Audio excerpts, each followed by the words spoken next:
Assalamu alaikum wa rahmatullahi wa barakatuh. Assalamu alaikum wa rahmatullahi wa barakatuh. This is Nafis Abu Zayd, with my co-host, Coach Gaines. Alhamdulillah, we're just giving you brothers a little taste of some of the Knowledge is Wealth series that will be coming soon, starting this Thursday, Yom Khamis, where we'll be about, I think, from 1 o'clock, roughly about 1 o'clock, every Thursday. Inshallah, we'll be talking about, finance, different things. We got some interviews coming along as well. Today we're going to do a little special treat for you. I'll let our brother Coach take you into what we're going to go into, inshallah. So we're going to do a book review. Search and Rescue has a nice variety of books. Some books are new books, new printed books by artists and by authors. Other books we have found books that we Search and Rescue that we offer as our mix. This book in particular is written by a dear friend of mine named Pel, called The Transition. The Transition, right? By PelNYC. Follow PelNYC on Instagram. And just to tell you a little bit about Pel, he's an American, he's Native American from New York City. He used to be a designer for RP55, which they produce brands such as Indigo Red, Azuri, Aku, Hustle Gang. These brands that you see coming from that. These brands come from that particular manufacturing company, RP55. So now Pel has made the transition from being an employee, working as a artist, designer, graphic designer for a company, and now branding himself and coming into his own as an artist, entrepreneur. And so this is one of the works that he's produced, and we're very happy to be able to do a book review on this particular work. And as you'll see, that this book goes right in line with the Knowledge is Wealth series, because in order for him to make the transition, he needed to have knowledge. And this is what we're gonna introduce today. So Brother Nafis is gonna do the review. One thing you're gonna see is that this story that's told is gonna be pretty much a lot of you stories that could be relatable to all of us. And sometimes we have to get out, we have to understand that we can be in our own way, all right? What is real currency? We're gonna talk about that. So as he read, we're going to extract some beautiful principles that will help you along the way. And you can actually chime in and actually see in real time, how it relates to your life. Go ahead, you can start off. Okay, so he signed the book to Coach. Thanks for keeping everything in flight. So this is the signature autograph from the artist. Yeah. Flight school coach. So we're going on to the first page. Let's go to the.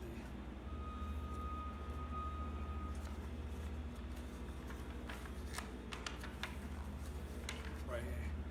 Since basically what you're looking at is someone who was a designer himself, and did art, graphic art, and so forth.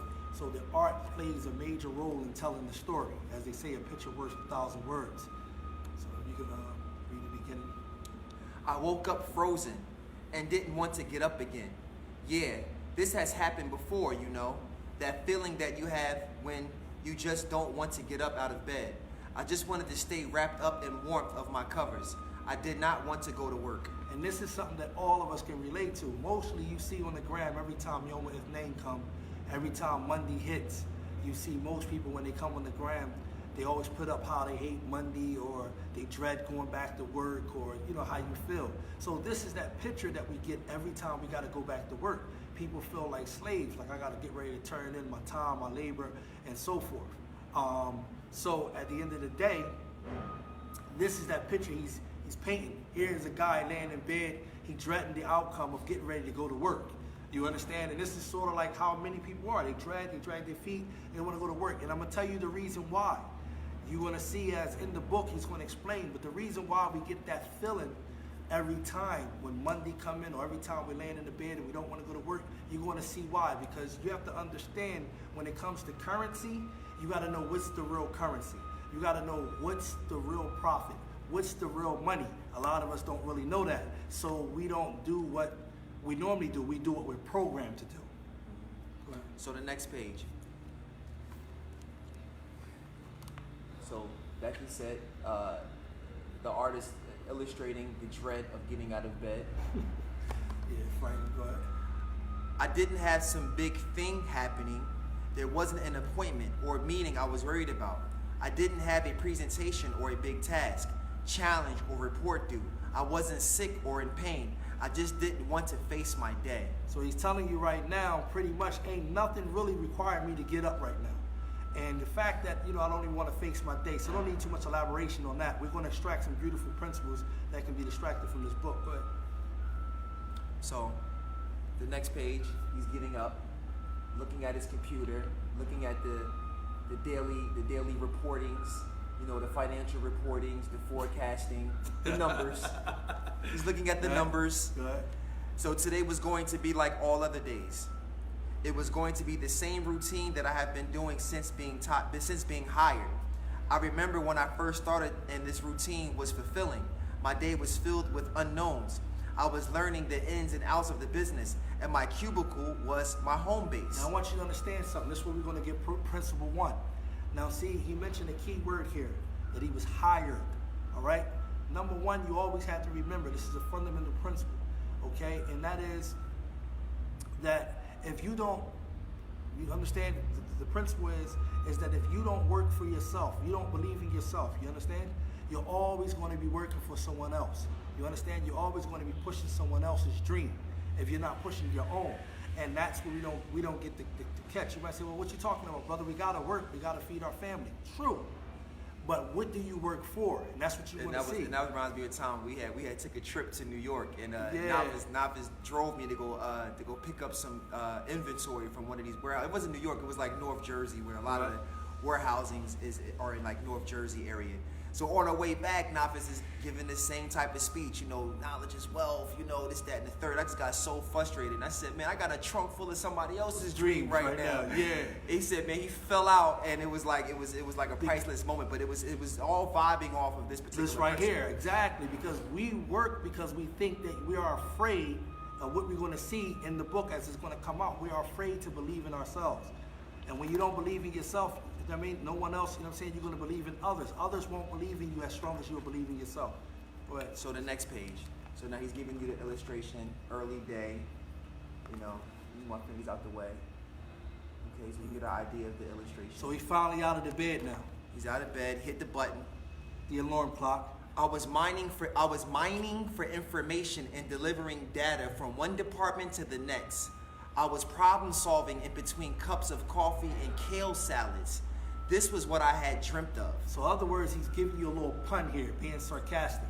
In other words, he's telling you, look, I'm living the corporate life. This is what I thought that I wanted.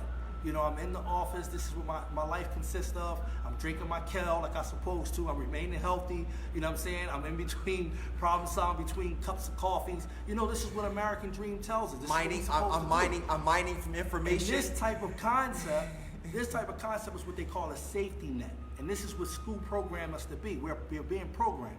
They're telling us to have a safety net. Go to work. If you get retired, you can get a 401k, you can get your pension, you can get etc. You play it safe. You don't be a risk taker. And that's the big mistake you can ever make out of your life, because you're going to kill something.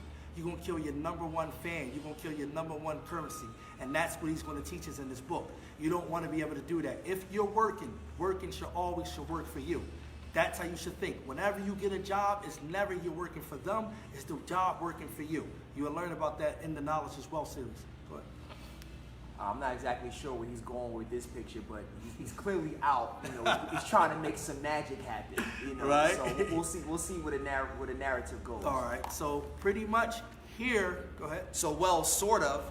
I hadn't dreamt of being in a cubicle when I was a kid. I had dreams of being a superhero, a comic book artist, and a magician.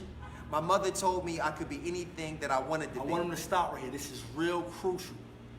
This is him, and this is you. Each one of us have an inner genius inside of us. Each one of us has something that we wanted to be that wasn't projected by what others thought we should be.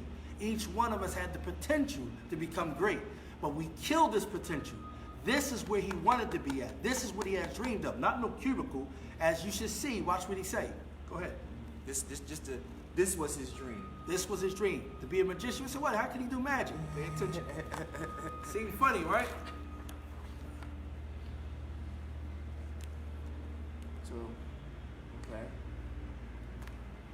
So as I got older, my inner circle of friends, family, and teachers told me the same thing my mother told me. You can be anything you want to be. But now what I wanted to be would have to come from a list of prerequisites, none of which helped me get closer to becoming a magical illustrating superhero. Right? You gotta hurry up, can't be too long. So, okay, where he thought he should be versus where he was at. And that's it. And that's the point we want to bring, is that your real currency is your creativity. Your real currency is your creativity. So to assure that I became a successful member of society, I had to study hard and keep my nose in the books. Upon reciting my childhood dreams to my peers, I was laughed at and encouraged to give a real answer. Because that's not real currency to them. That's not real currency to them.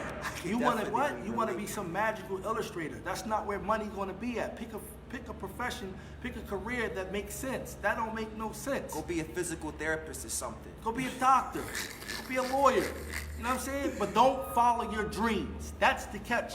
Don't follow your dreams. So this is the next page. Yeah. So you can see the illustrations. I want you guys to the illustrations are really telling the story. Yeah, they're telling the story, but I wanted to deduct, before we go on, I wanted to deduct the principles that need to be grabbed, right? So before you move on to the next one, your dream is where your currency lies at. Your creativity, each one of you had it. You remember what you wanted to do. You remember what you had, those dreams. Don't go to work, punch in every day. You got a family, you got this, and that, and you ain't trying to invest in yourself. You ain't trying to invest in your own dreams. You're just killing yourself. You are building someone else's dream for them. You are building someone else's work for them. And you're trying to play it safe. And there's nothing wrong with building somebody else's dream with them. Abu Isa had made a good point. That I can see my dream within your dream. I see where I fit in. I believe in your dream, so I want to help build that. So when we're talking about building community, believing in each other's dreams, or working to barter each other's help and service. Okay, I don't really believe all the way in your dream, but you're not going to hurt anybody with your dream. So can I give to yours and you give to mine? And can we create this system, this community amongst ourselves so we can all get ahead?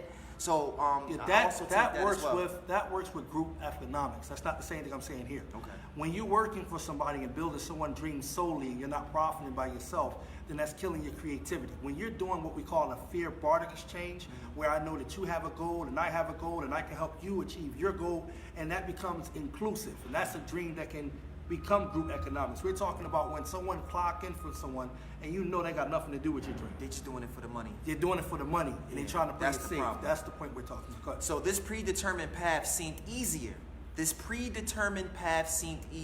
Right. I knew what to do, and everyone told me it was the right path towards success. So I forgot about my childish dreams of being a magical illustrating hero that used this pen as a magical wand. I buried my dreams underneath textbooks, homework assignments, and unopened emails. I buried them deep where no one could find them, not even me. Now this is the point. He killed his creativity, is basically what he's telling you. I went with what the society said was best for me to do, what's the most safest place to be, the safest route. So I didn't want to invest. I didn't want to do anything. They teach us a long time ago, they tell us what? The rich don't work for money. You might say, well, what are you working for? We ain't working for money, what we working for? So at the end of the day, you have to realize your money have to work for you. But how do you get to that stage?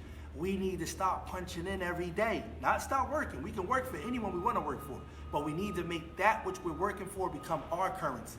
How do we do that? We start investing in ourselves. We start investing in our dreams, investing in others' dreams that will be inclusive of our own dreams that will actually bring us where we need to be. So the next one, again, kind of the Groundhog Day effect. Right? Each day it became harder to get out of bed. Why? Because he wasn't himself.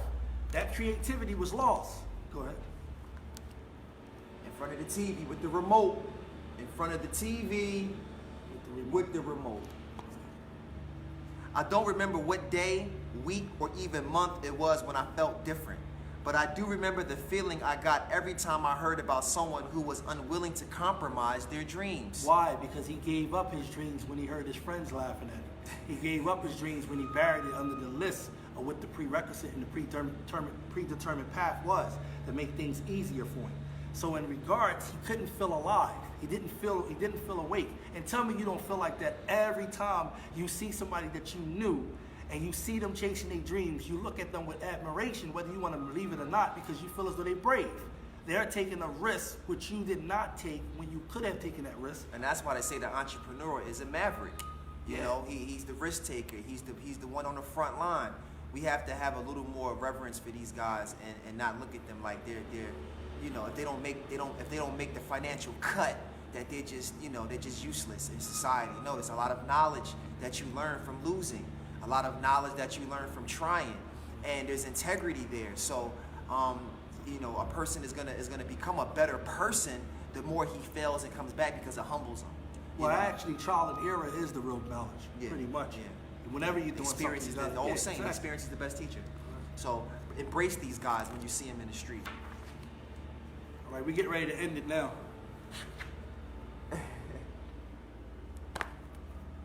The lawyer turned banker or physician turned Baker. photographer. Right. I'm sorry, F1. What? The lawyer turned baker or the physician turned photographer made me feel alive. And that's what happened to me with social media. Like when Instagram first came out, a lot of people was like, oh yeah, Instagram is a facade. It's a bunch of people, you know, being who they think they are. And this is not really real. But I got something different. I got an outlet for people to introduce who they were inside, you know, and now you got people that are becoming photographers. I'm like, yo, this is the guy that was the secretary over at the, oh, he's a photographer? Oh, he can do this? Okay, wow. I know what this person does. I got introduced to so many businesses, so many creatives, so much knowledge that I didn't have before. So I felt alive as well when I was able to finally meet other people who identified like I did with taking those risks, trying to be, you know, trying to live their dreams. Even me and Nafis' relationship, when I met him, he was living his dream. He calls me because he felt like I can help him. Vice versa, we collaborated on that. So I really connected with this particular point that he made, that, you know, seeing other people, you know, actually doing it was a motivation for me to do it as well. You know what I mean? And not even just that, I'm gonna give you something, another secret that you don't know. The Creator gave us all the treasure that we were born with. And if we don't utilize that treasure and we keep it locked up, we're never gonna tap into it. Your creativity, your ingenuity, your genius is inside yourself. Your natural resources is yourself. If you don't tap into that, you're tapping it every time you utilize it for someone else. But you need to tap in and utilize it for yourself. That's what a capitalist does different from a socialist.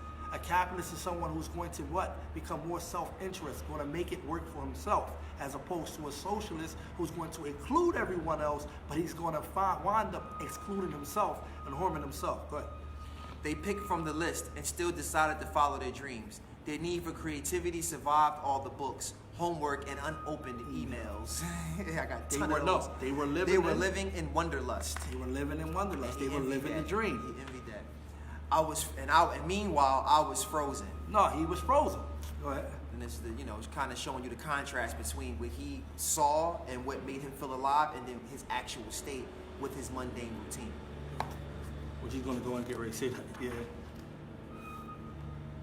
I did not want to get out of bed and have water cooler conversations about the printer on the 3rd floor breaking down again. I didn't want to talk about deadlines and kale salad. Awesome. What? I did not want to walk the same mundane, ritualistic steps I had walked for so many years. Out of bed, he's fed to up. the bathroom, brush your teeth. Don't forget to brush your teeth. Before I knew it, I was at the door, but today something was different. So now he's more energetic. Beautiful illustrations. He's way more energetic. He's way more alive now. Before, his spirit was actually killed, so he's way more alive. I was frozen not because I had to go to work, but because I did not. I had been 2 weeks since I handed in my resignation, which was decorated with my magical illustrating superhero pen. I quit. Right. With my magical illustrating superhero pen. In bold colors, it read, I quit. This is my 2-week notice. Today was the first day of the rest of my life. I was scared. I had been scared of being great. So you see that right there? And you can see the bold thing, and you see I quit right there. I quit, he illustrated it right there. So he became alive because he started believing in himself. That's the point. In the past, I was scared of all of these ideas, these dreams and aspirations, but today I wasn't. Today I was heading out to see my first client. I want to stop right there. Every corporation you see right now started from where? It was someone's idea. Handshake. Right? Handshake. Real quick before you go on. Everyone, what? It was started from an idea. Everyone's corporation, everyone's job, everyone's place that we work at, it's all was an idea first. Coca-Cola was an idea. Pepsi was an idea. All it was an idea. Understand this. So they found someone to invest in their idea to make it become a reality. McDonald's was an idea. What are you investing in? I'm investing more so in real estate than I'm investing in selling hamburgers. His friends laugh. And they say, we know what you do. We know you sell hamburgers. But no, he said, I sell real estate. And they didn't realize how he was selling real estate. McDonald's is one of the largest companies right now, is on all of the major intersection roads right now. They got all of the most groundbreaking things because he was selling franchise. And he understood that. But see, they thought he was just flipping burgers. It was more bigger than burgers. If you don't have an idea, and you know you have an idea, then you don't know how to execute that idea and actually believe in it, then you actually killed yourself. You killed the currency that you were sent down here with already. Real currency is your creativity. It felt like the first day of a big adventure. I walked out armed with pads, pens, and a couple of magic spells to be the superhero for the day. Why? Stop there. Why? Because he got his first client. He got his first client. And I understand this feeling more. I was telling the brother earlier, I said I had took a board, placed the board into my house. Once I got the board nailed in, I did all of my research. I got the board nailed in, I started my courses. When I got my first client for my course, it was something I did, it was something I believed in, it was something I knew I can push out. I was working from my home. It's not so hard like we make it. The only issue we're gonna learn once you come into the Knowledge's Wealth series, we're gonna talk about that. You have to learn about cash flow, passive versus active income, balance, budget, and all that. You have to learn that. That's where the real secret lies in that, and you getting ahead. But this here, becoming a worker and being programmed, we gotta get past that. And this is the end of it here. And he's showing you the transition. And he's showing you the transition. Beautiful book. Beautiful the new book. cubicle. Because this is the story of most of us. And he's wearing his art. He's wearing his art. He's living in his art. And he's living his dream. Right. So at the end of the day, I want to tell you this. You're stuck between two things: the fear factor and the greed factor. Right? So when you find yourself coming out, ask yourself honestly, why do I work? Why do I work? See, it's never, all right, we can't do this. Why shouldn't I do it? Why should you work? Most of you find yourself while you're working, oh, I need to pay my bills. I need to do this because it's a fear factor. If you don't work, if you don't do this, you're going to lose your job. You're going to lose your house. You're going to lose your shelter. You're going to lose this, your transportation. You're going to lose this. So it's fear that moves you. And that fear kills your creativity.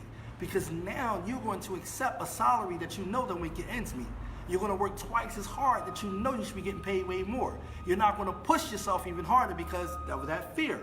And then the greed thing kicks in when you have what? When you get that new raise, when you get that better job with the better salary, and what happens? You get paid more, you take the money and you go what? You don't invest. You go buy more stuff to bring on more problems and more bills. That's what you do. So we have to understand how to do it. And the Quran actually teaches this, to be honest with you. And I quoted the verse before, and I'm going to quote the verse again. Allah talks about the Ibadur Rahman, the servants of the Most Merciful. Allah says, what He said about them, He says, Alladina lam yaqtulu wa lam yaqut. He says, wa lam yaqtulu wa lam yusrifu wa lam yaqtulu wa bayna wa kana bayna dhalika qawama. Allah said, they are those who do not what? They are not those who are extravagant. They don't waste, right? Nor they are those who are what? They are miserly. They have a middle course. This is a balance sheet, if you don't know. The Quran is giving you a balance sheet. They minimize what goes out and they minimize what goes in. The game is to make sure whatever goes out is lesser than what is lesser than what goes in. The game is what goes in should be greater than what goes out, but we don't understand that type of concept, so we work and we keep putting out the more we get coming in, and it exceed what we actually have. So stay tuned, inshallah ta'ala, this Thursday. What Up to what time? 1 o'clock. 1 o'clock. We're going to start the first series, or the first episode dealing with Knowledge as well. series Here at the Search and Rescue Dry Goods General Store. Yeah, we're gonna do with that. This is taped in front of a live studio audience. If you guys want to come up, be a part of it while we're actually doing it, you can do it. You can do that too. If you got any questions, or if you want to chime in anything, you can also chime in. And if we can't answer your question, ask us anything concerning business in this particular session. Yeah, you know, and we can talk. And we can talk about it. And if there's something that we don't know, we'll do the research. We'll bring in the specialist. I'm sure that we have a lot of questions. How do we get from point A to point B? And that was my thing. Everybody kept telling me, yo, be successful, be rich, be this, be that, be your own boss. But nobody really gave you the step by steps. And maybe it's not designed for everyone to do that. But if you have a question, if you've been wondering about something and you were too shy to ask, you didn't have anybody maybe in your network that can really break it down for you, if you like the way that we talk, the way that we explain things, it might be something you already learned, but they just didn't explain it to you in a way that you can really grasp it. Try us. Give us a holler. Ask us. Put it in the inbox in the messaging, and then we'll if we don't know ourselves, we'll go out and we'll bring in the proper knowledge and the resources. And remember that the lesson of the day is that your real currency is your creativity. So go back inside yourself. Be creative, my friends. Be creative. Okay. Be brave. Yes, 100%. Better go off feet. Assalamu alaikum wa rahmatullahi wa barakatuh.